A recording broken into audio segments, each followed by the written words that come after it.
Hello friends, मैं दीपक आपका स्वागत करता हूं आपके अपने यूट्यूब चैनल महाउजगुन में।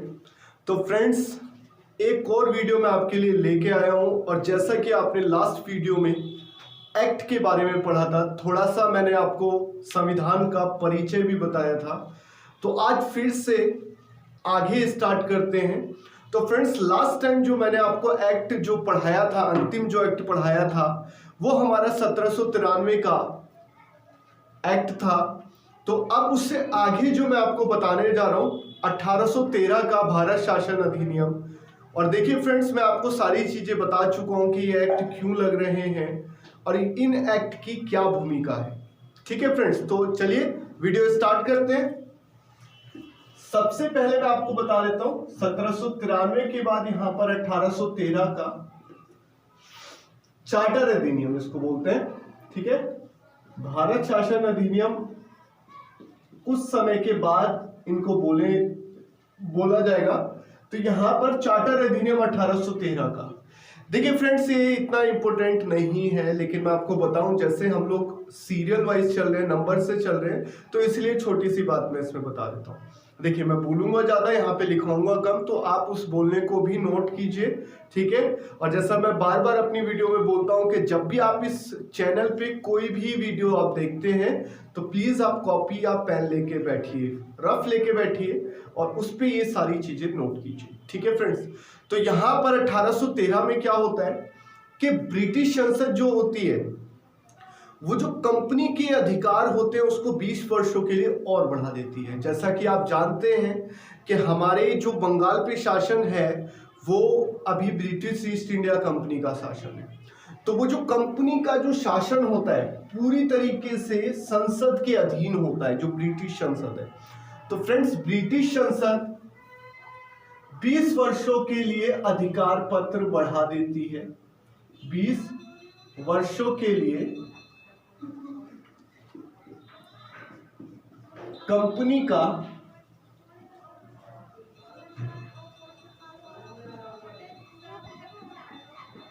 शासन बढ़ा देती है। ठीक है, बढ़ा देती है। चलिए, एक बात ये याद हो गई।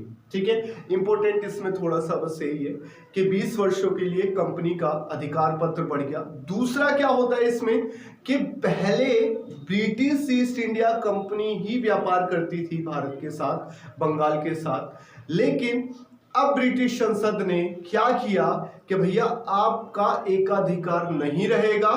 अब कुछ ब्रिटिश नागरिक भी हैं जो व्यापार करना चाहते हैं। तो ब्रिटिश संसद ने क्या बोला कि भाई कुछ ब्रिटिश नागरिक व्यापार कर सकते हैं, भारत के साथ, बंगाल के साथ व्यापार कर सकते हैं।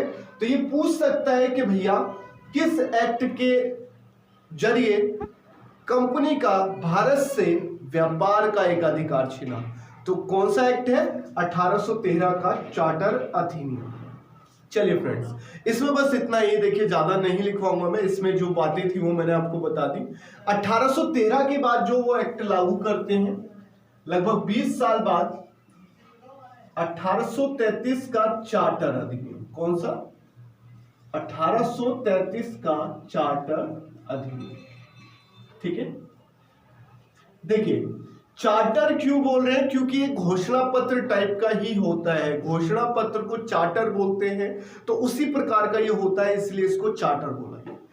तो फ्रेंड्स, यहां पे देखिए कंपनी ने क्या किया कि जो व्यापार का अधिकार था, व्यापार का अधिकार पूर्णतः समाप्त।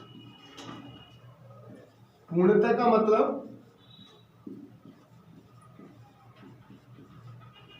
कि जो कंपनी हमारे साथ जो व्यापार कर रही थी उसका अधिकार पूरा ही समाप्त कर दिया।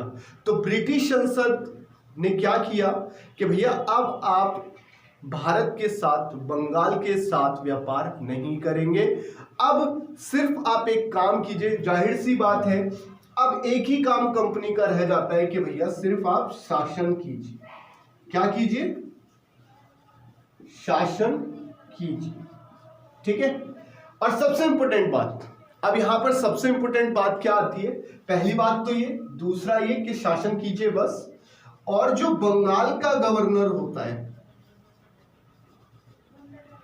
जी फ्रेंड देखिए, जो बंगाल का गवर्नर होता है, अब भारत का गवर्नर, किसका, अब भारत का गवर्नर। तो जो बंगाल का गवर्नर था उसको क्या दे दिया जाता है कि भैया अब तुम पूरे भारत के ही गवर्नर हो, पूरे भारत के ही राज्यपाल हो। तो ऐसा इस एक्ट के अंदर बताया जाता है। तो पूछ लेता है कि किस एक्ट के जरिए बंगाल की गवर्नर को पूरे भारत का गवर्नर बनाया गया, तो भैया ये है 1833 का चार्टर अधिनियम। एक और बात, इसमें दो बातें, मैंने तीन बातें आपको बताई, एक और बात है, सबसे पहले यहां पर विधि आयोग की स्थापना होती है कि भैया जो काम आप करेंगे वो कानूनी तौर पर ठीक है या नहीं, इसकी जांच कौन करेगा, इसकी जांच करेगा विधि आयोग। तो यहां पे विधि आयोग की भी स्थापना की गई। तो फ्रेंड्स 1833 में बड़े इंपॉर्टेंट काम हुए, बड़े महत्वपूर्ण काम हुए जो हमारे भारत पर अप्लाई किए गए। तो सबसे पहला काम क्या, मैंने एक बार फिर से मैं बोल देता हूं कि कंपनी अब हमारे साथ व्यापार नहीं करेगी, खत्म कर दिया उसका व्यापार का अधिकार। दूसरा, कंपनी सिर्फ शासन करेगी भारत पर। तीसरा कि जी बंगाल का जो गवर्नर है वो अब पूरे भारत का गवर्नर कहलाएगा। और चौथा सबसे इंपॉर्टेंट कि भैया विधि आयोग की नियुक्ति की जाएगी कि आपके ही क्षेत्र में रह के, भारत में रह के वो विधि आयोग काम करेगा। ठीक है, चलिए, तो ऐसा हम बोल सकते हैं कंपनी पर पहले जो लगाम थी वो ब्रिटिश संसद की थी, और फिर अब लगाम हो जाएगी किसकी, विधि आयोग की। तो कोई भी कार्य आप इलीगल नहीं कर सकते। ठीक है फ्रेंड्स, चलिए आगे देखते हैं। इससे आगे जो एक्ट आते हैं उनके बारे में मैं आपको बताता हूं, देखते हैं जी। जैसा कि मैं आपको 1813 और 1833 बता चुका हूं, इसके बाद जो एक्ट आता है वो आता है 1853 का चार्टर अधिनियम। अभी भी चार्टर अधिनियम ही है, अभी भी क्या है, चार्टर अधिनियम ही है।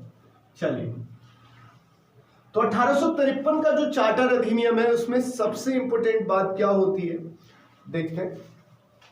एक मिनट, माफी चाहूंगा, 1853 से पहले देखिए, एक मैंने यहां पर जो है 1813 बता दिया, 1833 बता दिया, बिल्कुल ठीक है, हमारा बिल्कुल सही चल रहा है। 1813 हो गया, 1833 हो गया, और अब 1853 का चार्टर अधिनियम।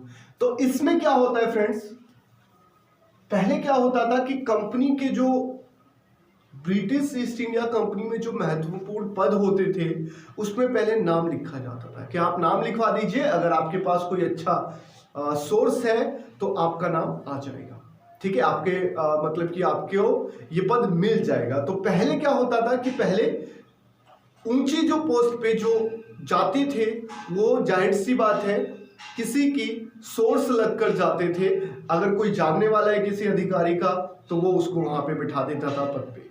लेकिन 1853 का जो चार्टर अधिनियम कहता है कि इससे व्यवस्था खराब होती है।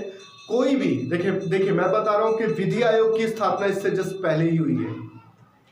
तो अब वहां पर क्या होता है कि अगर कंपनी में कोई भी पद भरा जाएगा तो उस पद पर प्रतियोगी परीक्षा कराई जाएगी, जैसा कि हम लोग अभी देखते हैं। तो ये प्रणाली भी हमारी कहां से, ब्रिटिश की देन है, ब्रिटेन की देन है। तो यहां पर मैंने बताया कि नामजदगी समाप्त, नामजदगी इसको बोलते हैं, पहले नाम लिख दिए जाते थे, नामजदगी समाप्त होगी और प्रतियोगी परीक्षाएं प्रारंभ, प्रतियोगी परीक्षा की शुरुआत। ठीक है, तो 1853 का चार्टर अधिनियम कहता है कि आप अगर एलिजिबल है, आप अगर योग्य है, तभी आप कंपनी के किसी महत्वपूर्ण पद पर आ सकते हैं।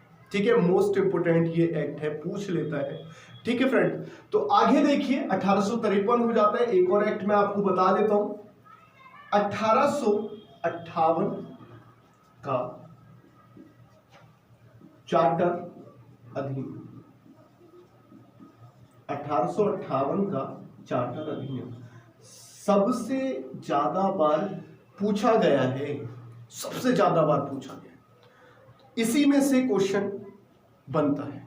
अब क्या होता है देखिए, सबसे पहले क्या किया गया कि कंपनी का एकाधिकार समाप्त किया गया, उसके बाद कंपनी का पूरा अधिकार व्यापार का समाप्त किया गया। अब क्या होता है कि ब्रिटिश संसद अपने हाथ में ही शासन ले लेती है भारत का। तो यहां पे लिखेंगे भारत का शासन ब्रिटिश क्राउन के हाथ में, तो जो महारानी थी उस समय की, उनके हाथ में यहां का शासन चला जाता है। वो अपने हाथ में ये सारा शासन ले लेती हैं। अब कंपनी का जो रोल होता है वो समाप्त हो जाता है। ठीक है फ्रेंड्स, चलिए अब जब यहां पर क्राउन के हाथ में चले जाता है तो जाहिर सी बात है कुछ ना कुछ चीजें तो चेंज होने वाली हैं।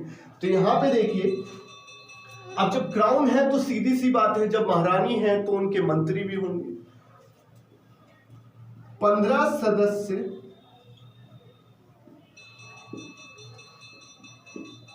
की एक भारत परिषद का, इसको भारत परिषद उस समय पे बोला गया, सृजन। ठीक है, 15 सदस्य थे उसमें भारत परिषद, यानी कि अगर भारत पे किस प्रकार से शासन करना है वो सलाह लेते थे क्राउन को, महारानी को। तो यहां पर 15 सदस्यों की भारत परिषद का ये शब्द इंपोर्टेंट है। ठीक है, ये सृजन किया गया।